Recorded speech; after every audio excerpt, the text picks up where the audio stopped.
Assalamualaikum warahmatullahi wabarakatuh.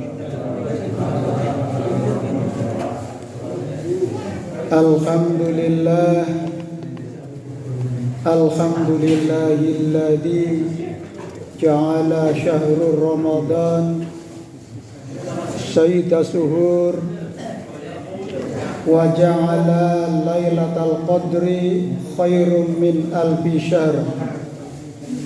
Asyhadu an la ilaha illallah wahdahu la syarika lah wa asyhadu anna Muhammadan abduhu wa rasuluh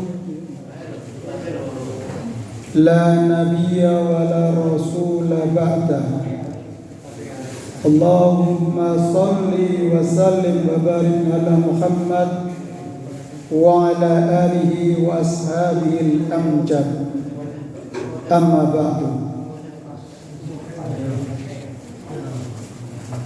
Qala Allah ta'ala fil Qur'anil Karim, a'udzu billahi minasy syaithanir rajim.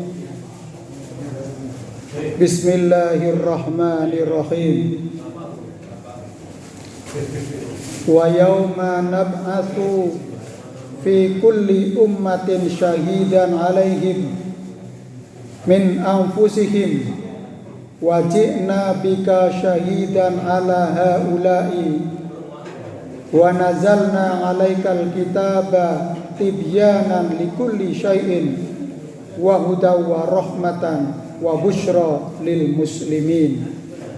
Al-ayah. Jamaah salat isya, salat tarawih dan salat witir Masjid Sultan Muhammad Batiniyati rahimakumullah. Puji syukur kita panjatkan kehadirat Allah Subhanahu wa taala atas segala nikmat dan karunia-Nya. Malam hari ini kita sampai pada malam ke-17 bulan suci Ramadan, di mana Allah Subhanahu wa taala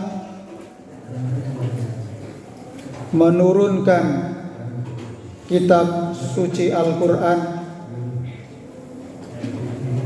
melalui malaikat Jibril dan menyampaikannya kepada Nabi Muhammad sallallahu alaihi wasallam. Wahyu Al-Qur'an diterima oleh Nabi Muhammad dalam berbagai keadaan dan kondisi. Yang pertama, ketika bertahanus, ketika Nabi menyendiri di Gua Hira, di mana perjuangan Nabi semakin berat karena tantangan, hambatan, godaan dan rintangan yang dihadapi, terutama adalah kafir Quraisy.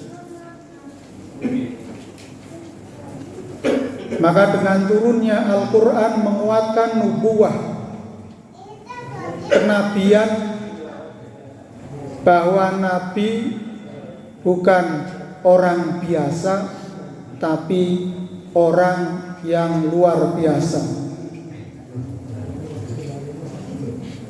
Melalui perjalanan sejarahnya, diawali dengan kehidupannya yang tidak sebagaimana umumnya orang, sudah yatim dalam perjalanan hidupnya, namun seiring dengan perjalanan waktu, kepribadian Muhammad semakin terbentuk,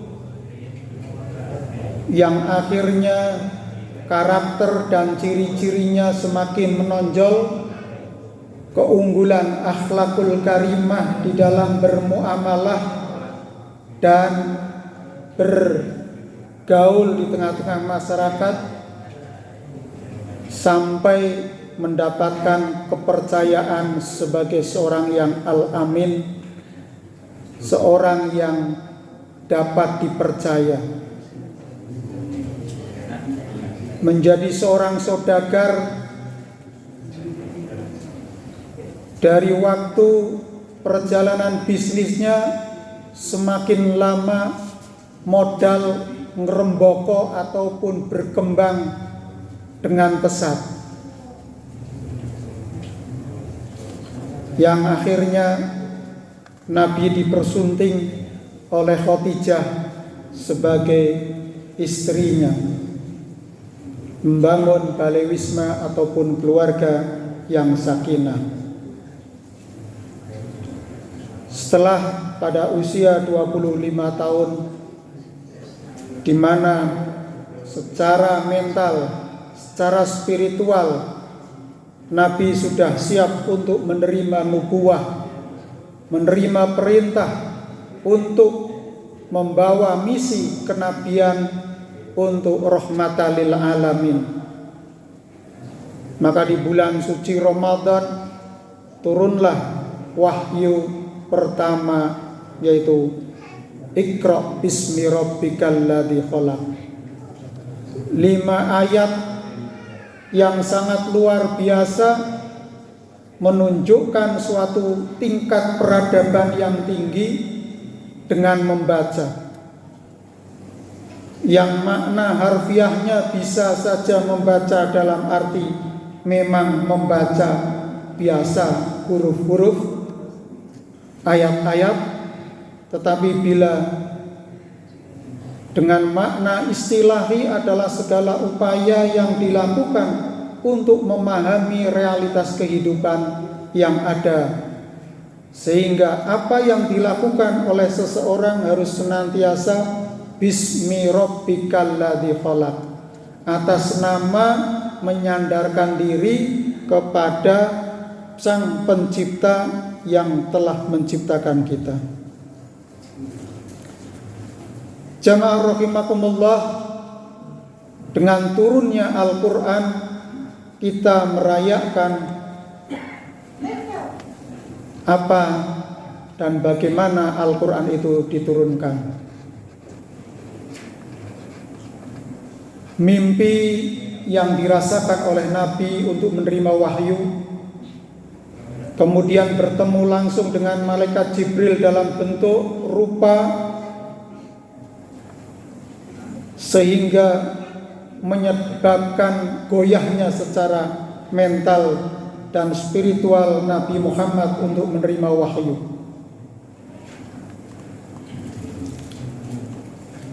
Maka dengan kita merayakan ataupun mengambil hikmah nuzulul Quran, ada kewajiban yang harus kita lakukan terhadap Al-Quran. Di depan saya membaca surat An-Nahl ayat 89. Wa yauma nab'atsu fi kulli ummatin syahidan 'alaihim min anfusihim. Dan ingatlah akan hari ketika kami bangkitkan pada tiap-tiap umat seorang saksi atas mereka dari mereka sendiri. Wajibna bika syahidan ala haula'i, dan kami datangkan kamu Muhammad menjadi saksi atas seluruh umat manusia. Wa nazalna 'alaikal kitaba tibyanan likulli syai'in,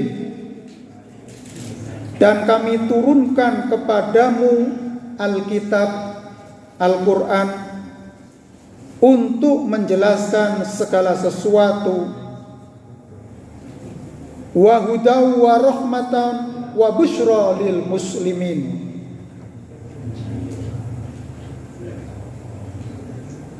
Dan petunjuk serta rahmat dan kabar gembira bagi orang-orang yang berserah diri. Maka bila merujuk kandungan apa yang ada di dalam ayat-ayat Al-Quran, itu mengandung atau menjelaskan persoalan-persoalan yang terkait dengan akidah, terkait dengan keimanan, terkait dengan kepercayaan kepada Sang Pencipta,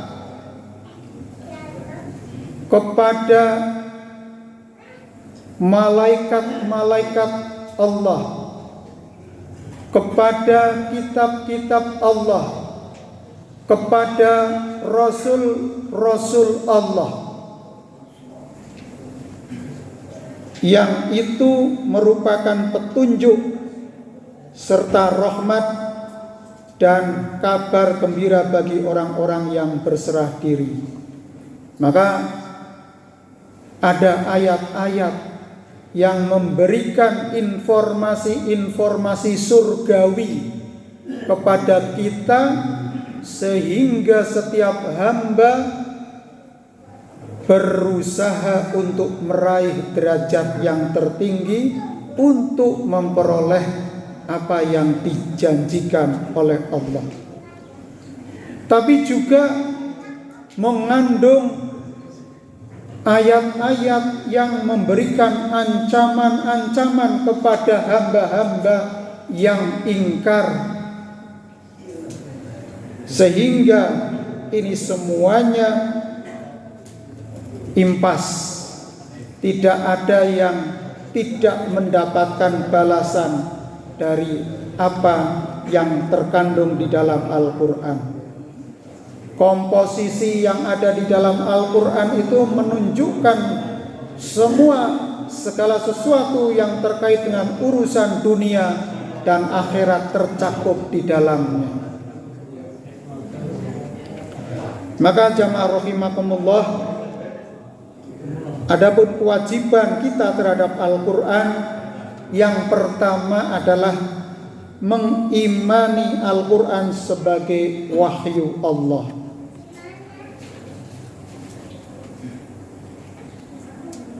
Jadi kita meyakini bahwa Al-Quran bukan sekedar kitab ilmu pengetahuan.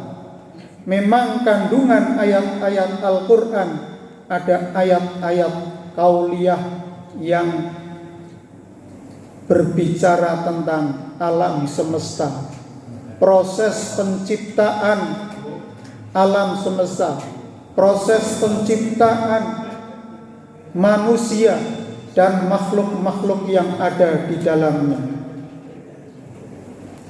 Maka mengimani adalah menjadi kewajiban bagi kita untuk menjadi pegangan dalam kehidupan. Setelah kita mengimani, meyakini, maka yang kedua adalah kita mempelajari Al-Quran. Allah Subhanahu wa ta'ala berfirman dalam surat At-Taubah ayat 122, A'udzu billahi minasyaitonir rajim. Bismillahirrahmanirrahim. Wa ma kanal mu'minuna liyanfiru kafatan walaula nafara min kulli firqatin minhum ta'ifatun liyatafaqahu fid-din waliyundiru qaumahum idza raja'u ilaihim la'allahum yahdharun. Ayat ini menjelaskan tidak sepatutnya bagi mukmin itu pergi semuanya ke medan perang. Jadi kalau sekarang ini adalah musim perang Israel melawan Iran dan Amerika, maka kalau orang Islam itu berangkat perang semuanya, bisa yang terjadi di dalam peperangan adalah kalah dan menang. Bila kalah maka banyak korban yang akan meninggal. Bila semua orang itu pergi berperang dan tidak ada yang tertinggal untuk mempelajari Al-Quran, maka Al-Quran bisa musnah. Pada saat itu para sahabat itu banyak yang meninggal, sementara mereka adalah para hufaz, penghafal Al-Quran, sehingga dengan banyaknya syuhada berjihad di jalan Allah, membela agama Allah, maka pada periode Khalifah Abu Bakar maupun Khalifah sebelumnya ada upaya tadwin ataupun penulisan menjadi mushaf, yang pada puncaknya adalah mushaf Utsmani yang sampai sekarang lestari dan didokumenkan untuk menjadi kitab Al-Quran yang tertulis. Maka tidak sepatutnya bagi mukmin itu pergi semuanya ke medan perang. Mengapa tidak pergi dari tiap-tiap golongan di antara mereka beberapa orang untuk memperdalam pengetahuan mereka tentang agama, dan untuk memberi peringatan kepada kaumnya apabila mereka telah kembali kepadanya. Itraja'u ilaihim la'allahum yahdharun, supaya mereka itu dapat menjaga dirinya. Maka dengan kita mempelajari Al-Quran akan mendapatkan keutamaan-keutamaan dan kemuliaan, sebagaimana dalam hadis riwayat Bukhari, Abu Dawud dan Tirmidzi, sebaik-baiknya kamu adalah orang yang mempelajari Al-Quran dan mengajarkannya kepada orang lain.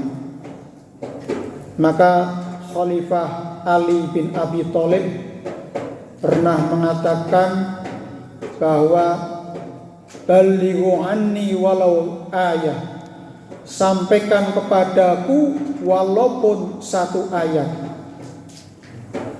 Jadi siapa yang menyampaikan satu ayat kepada dirinya, maka itu adalah sebagai satu bentuk menjaga atau mempelajari Al-Quran. Auzid alaihi warattilil Qur'ana tartila. Maka yang ketiga adalah membacanya sebanyak-banyaknya dan sebaik mungkin.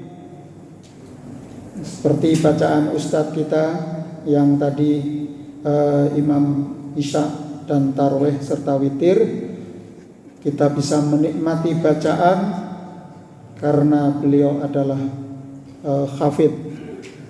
Maka kita membacanya sebanyak-banyaknya dan sebaik mungkin.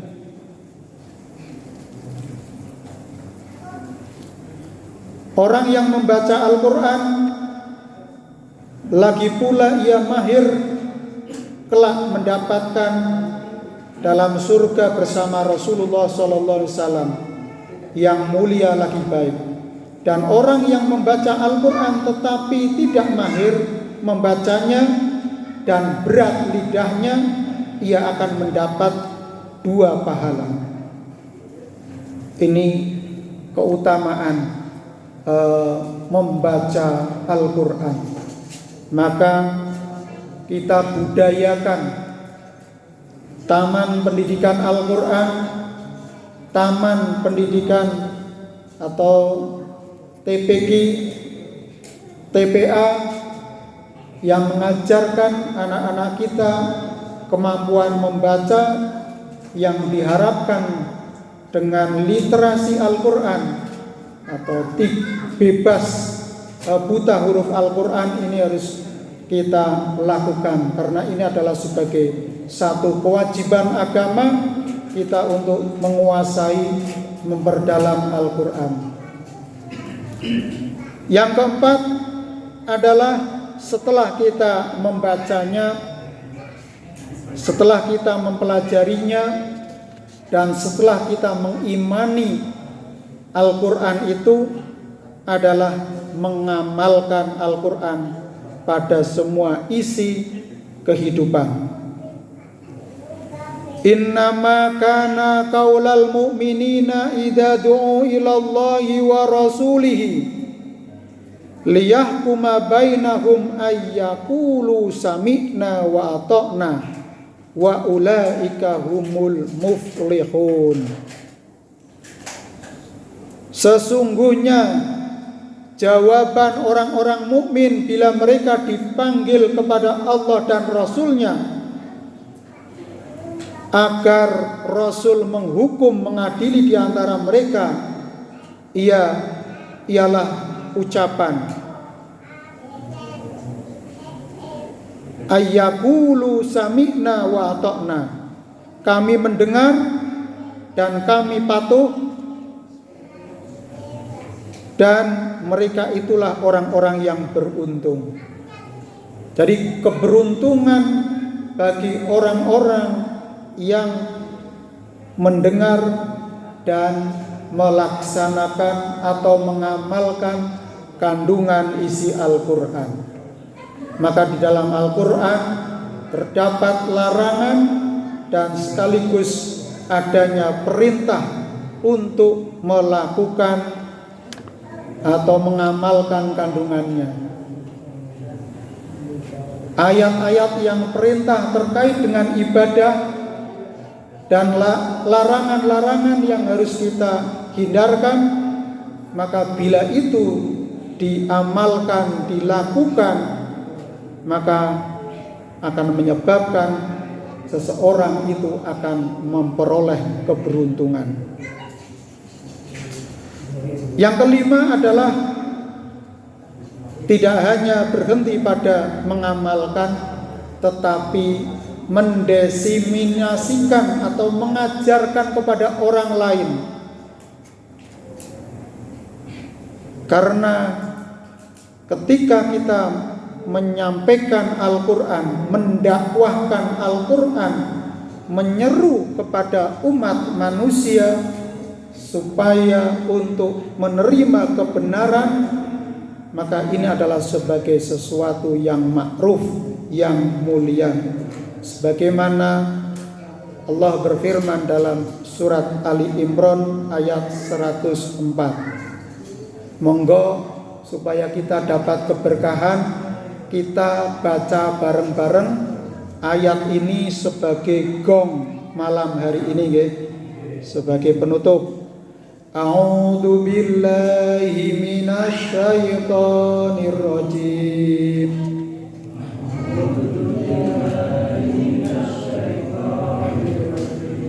Bismillahirrahmanirrahim.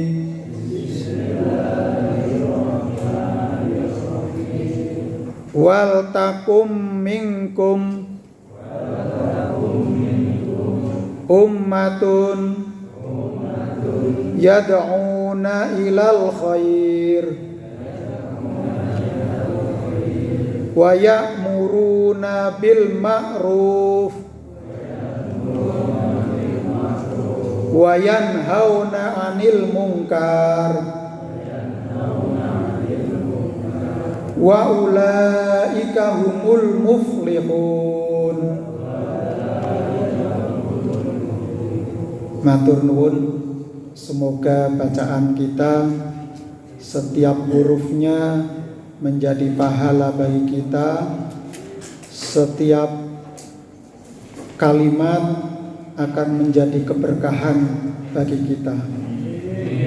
Dan hendaklah ada di antara kamu segolongan umat yang menyuruh kepada kebajikan, menyuruh kepada yang ma'ruf, dan mencegah dari yang mungkar. Mereka itulah orang-orang yang beruntung. Semoga jamaah semuanya mendapatkan keberuntungan di dunia dan keselamatan di akhirat, sehingga kita akan golongkan menjadi hambanya yang muttaqin dan mendapatkan surga Jannatul Firdaus. A'udzu billahi minasyaitonir rajim. Bismillahirrahmanirrahim. Allahumma shalli wa sallim wa barik ala Muhammad wa ala ali Muhammad waj'alna mahum bi rahmatika ya arhamar rahimin. Hamdan syakirin, hamdan na'imin, hamdan yuwafi ni'amahu yukafi mazidah. Ya Rabbana lakal hamdu kama yanbaghi li jalali wajhika wa 'azimi sultan. Allahumma fir lil mu'minina wal mu'minat wal muslimina wal muslimat al ahya'i minhum wal amwat innaka sami'un qaribun mujibud da'wat ya qadiyal hajat. Allahumma fir lana wa li walidayna warhamhuma kama rabbayana shighara. Rabbana hab lana min azwajina wa dhurriyyatina qurrata a'yun waj'alna lil muttaqina imama. Allahumma inna nas'aluka ridhaka wal jannah wa na'udzu bika min sakhatika wan nar. Allahumma ajirna minan nar. Allahumma ajirna minan nar. Allahumma ajirna minan nar. Rabbana atina fid dunya hasanah wa fil akhirati hasanah wa qina adzabannar. Walhamdulillahi rabbil alamin. Kurang langkung nyuwun pangapunten. Billahi taufiq wal hidayah. Assalamualaikum warahmatullahi wabarakatuh.